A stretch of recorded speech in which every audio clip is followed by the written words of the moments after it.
Hey everybody, Zee Garcia here, and today I'm taking a look at a small roll and write with a feline theme. This is Cat Café.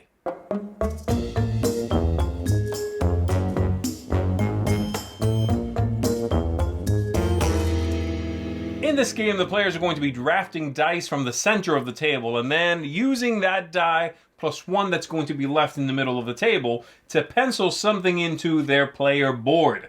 You are trying to collect different items for different bonuses and victory points, trying to, of course, be the winner of the game. That's pretty much all there is to it. It's a fairly straightforward game. It features a lot of these same things we've seen in roll and write games before. Different scoring opportunities, adjacency being important, things like that. But it features a cute theme and some clever ideas contained in this little box. So we're going to go ahead and take a look at how the game works. We'll come on back after that, and I'll tell you what I think of it. To set up the game, we're going to give each player one of these sheets of paper. Everybody gets a pencil, and then we're going to put in the pool of dice, one die per player plus one. So this will be a game for 3 players, and then each round will go like this until the game is over. Whoever the star player is going to take all of the dice, they're going to roll them, and then they're going to draft one of these. So they might take the 6, for example. The next player will take one, and then the next player will take one, the last player. That leaves one in the center. And then you are going to do one of two things. You can either write something into one of the spaces on your sheet here, or not. Either because you can't or don't want to. If you do not, you are going to circle 3 of these paw prints. And they are going to allow you to modify dice in upcoming turns. If you do, however, write something in, then you are presented with a choice normally. You have 2 dice. You have your own, and you'll also be using the one that's left in the center. And you can either write the 4th symbol on a 6th spot, or you can do the inverse of that. Write in the 6th symbol on a 4 spot. The spots here on the board are numbered by height. So you have 1s across the bottom here, and 2s and 3s. They go across. Up here we've got these 3 are 6s. And then these symbols are also numbered here across the bottom of your board. So I'm going to explain what they all do, how they score. Once this is done and everyone has either written something in or not, then the next player will collect all the dice, roll them, draft one, and so on until the game is over. One final thing I want to mention, the paw prints. Let's say it's my turn and I have the 6 and the 4 there. I could choose to cross one of these off to either add one or subtract one from a die, one of the 2 that I have available to me. This won't affect anyone else. So let's say if I want to make this a 3, I'll just cross off the built-in one here. You start with 1. Cross that off, say that's a 3, and use that 3 in my combination without affecting the other 2 players at the table. The game's going to be over when 3 of these cat trees are completed by one of the players of the table, and then you're going to figure out your final score by writing it in here across the bottom. Whoever has the highest score is going to be the winner of the game, of course. So let's go through these and the way they score. The number 1 is that cat house. Whenever you put in a cat house somewhere on your board, you are going to select one of these cats across the top, one you have not selected yet with another cat house, and you are going to write in a number of victory points in that little square right below it. The number that goes in there is based on how many of the symbol, the matching symbol to the cat, are on the board. For example, I put in a cat house over here. I select this cat. This one here says that he will score pillows times 2. So let's say I already have drawn in 3 of these cat pillows. Well, I'm going to write in a 6 right there. And I can no longer choose that cat for any upcoming cat houses. That's how that works. At the end of the game, I'm going to add up all these numbers, and that will be my score. You know, a good point, I think now would be a good point to bring in my previous sheet here from one of my plays so you can see how this goes. So again, cat house, I had a 4 there, a 4 there, and a 10 there for 18 points. I wrote that down there. Next up, we've got balls of yarn. At the end of the game, whoever has the majority of these is going to get a flat 8 victory points. Anyone else who has at least 1 ball of yarn is going to get 3 victory points. I did not win in my game, so I gave myself 3 points there. Next up, butterflies. The butterflies are going to give you 3 victory points each, and when you write it in, you also get 2 of the paw prints. So that is pretty straightforward there. The food bowl. You're going to get 1 victory point per adjacent different item to that food bowl. I barely did that in my play. I only got 2 victory points because I only put in a single food bowl. It's right here, and it was adjacent to a cat house and a squeaky toy, a little mouse. So that was 2 points. If I had put it here instead, and let's assume that this food bowl was not there, okay? If I put it there, it's still only 2 points because it's next to a cat house and a squeaky toy and another squeaky toy and another squeaky toy. Repeats don't count. Next up, we've got the pillows here. They are simply going to score the floor number where they were written. As you can see, I have 3 of them up here, and they're all on the 6s. That's great because that's 6 points for each for 18 points. Next up, the squeaky toys themselves, the little mice. You are going to score for connected groups of them.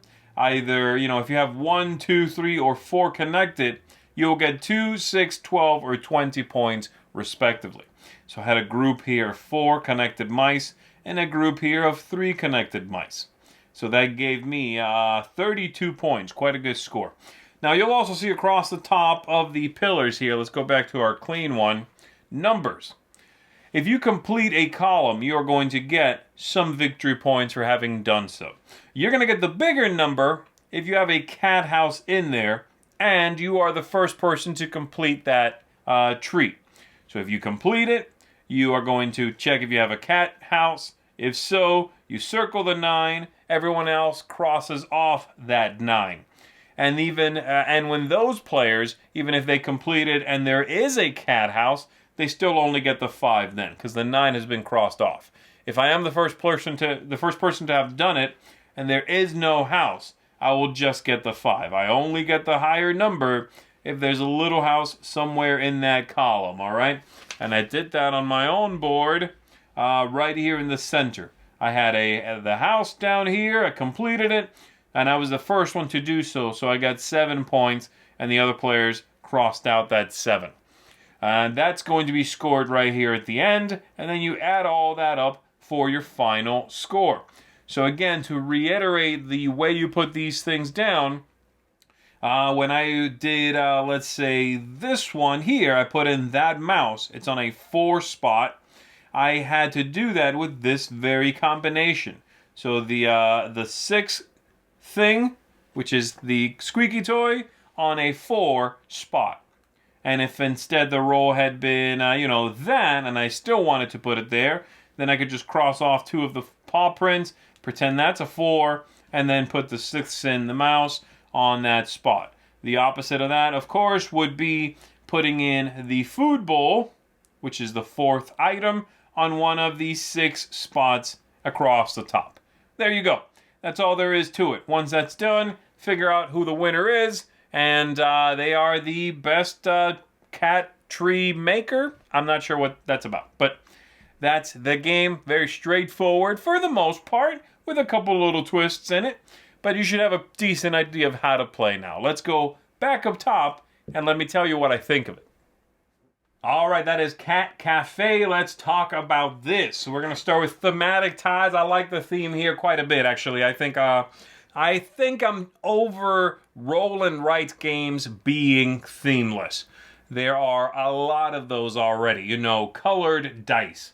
You rolled, a red 5. I can put that here in the 5 column or in the red column. I write in a 5 or what. So there's a lot of that already. This has the cute cat theme. I like the way the player sheets look. I like the cat tree idea. This has a warmer theme, a more approachable theme that is not just we are playing some mechanical creation that might be clever, but does not inspire warmth, is the best way I can put it. So I like it.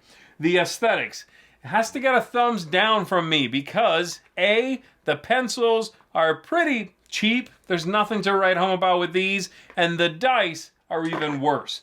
I don't know what's going on with these dice, but if you look at them closely, and I'll show you a picture here, see if you can tell. I don't know if you can from the imagery, but in person you sure can. These have, some of the pips are dark, but it looks like a regular die that had the different faces on the different sides, and then got resurfaced with a new layer of plastic where the pips are drawn. But you can see the old pips pushing through that thin layer of plastic. I don't know if that's how these were made. I don't know what happened. I've seen 2 copies of this now. They both have these dice. They are horrible. I will be replacing mine immediately. These are, again, I'm not sure what happens. Maybe they had a batch of bad dice and they needed to use them. I can't explain it. They're not great. Graphic design on the sheets is good. Rules are fine.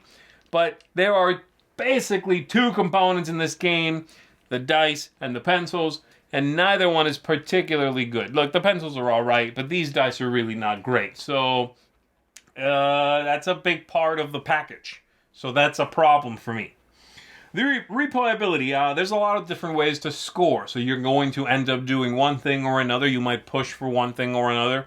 The way you can modify dice is going to allow for some interesting pursuits in the game. So I like the replayability here. I think there are plenty of reasons to come back to this one. Maybe not over and over and over and over, but certainly a few times. I find myself after I'm done playing thinking about the game. That's good. Game length. It's solid. It's appropriate game time frame for what you are doing in it. It's about half an hour. The box says half an hour, so I think that's right. And this is a roll and write that feels fulfilling and feels like you are spending most of the time, the game length, active. And that's another thing I enjoy. You know, you are drafting one die. Once everyone's done that, then everyone simultaneously will write their little thing, put the dice back in the middle. So whoever is the next player rolls them, take one. Everybody's taking one. You know, it keeps you active. It keeps you engaged in what you are doing. It's somewhat solitaire, yeah, except for taking a die somebody else wants, you know. But I enjoy the activity going on, the action going on my little player board. Ease of play. It's a little tricky at first, figuring out all the different ways in which little things score, but you'll internalize it fairly quickly. I don't think it's going to be a problem. This is for just about anybody. I think this will go over well with a lot of different folks, especially if they like the cat theme, right? They'll be invested then. They'll feel like they want to do well in it, understand all the little things. So I enjoyed it. I did not find it to be problematic from that point of view.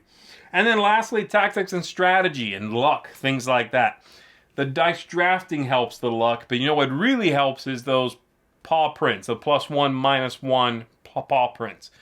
I love the fact that when you take a set of dice, or when you are using a set of dice, you can choose to do it, or you can not do it and take the 3 paw prints. More often than not, what happens is later in the game, you cannot do it. You fill the top half of your trees, for example, and you ended up with a 5 and a 6, not a whole lot of paw prints, nothing you can do. Then you get 3. The game gives you 3, and it puts you right back in the game. I like that a lot. I think it's a great way to manage the luck in the game. Yes, you feel like you wasted a turn, but you're back in it. I like the scoring for fulfilling a column. I like the scoring for the groups of mice, the pillows, the whole thing. There is no part of it that I thought, oh, that's kind of lame. I do feel like the food bowls might be a little underpowered, in my opinion, but again, I'm no expert. I haven't play tested this, like designer play tested. So I don't know. That might just be my perception. But it doesn't matter. I'm enjoying exploring it, and I'm enjoying the tactics that the game provides. I find myself doing different things every time I play, and I like that very much about it. So yeah, this one is a big recommendation from me. I've been having a good time with it, and I certainly recommend it to folks looking for a roll and write with a little more flavor, a little more charm to it, you know? Speaking of charm, here's my bottom line. A charming roll and write game with fun choices, but some strange production issues. This is going to get a 7 out of 10 from me, which means it gets a seal of approval. And I certainly recommend it. Very pretty game, very approachable game. One that if you've not exhausted yourself on other roll and write games, I recommend you give this one a look. It's going to feel a little bit different from most of the ones out there. So there you go. That is Cat Café. Again, 7 out of 10 from me. I'm Zee Garcia. I'll see you on the next one. Thanks so much for watching another Dice Tower video. If you enjoy our videos, subscribe to the channel for more fun, comprehensive board game coverage. Also, consider joining us at one of our events. Come to Dice Tower Retreat, a small, intimate gathering where gaming is king. Join us for Dice Tower Cruise, the largest board game cruise. Attend Dice Tower West in Las Vegas for gaming fun on the West Coast, or Dice Tower East in Orlando in sunny Florida. Dice Tower Conventions, the friendliest gaming conventions on Earth. I'm Eric Summerer, and you've been watching The Dice Tower.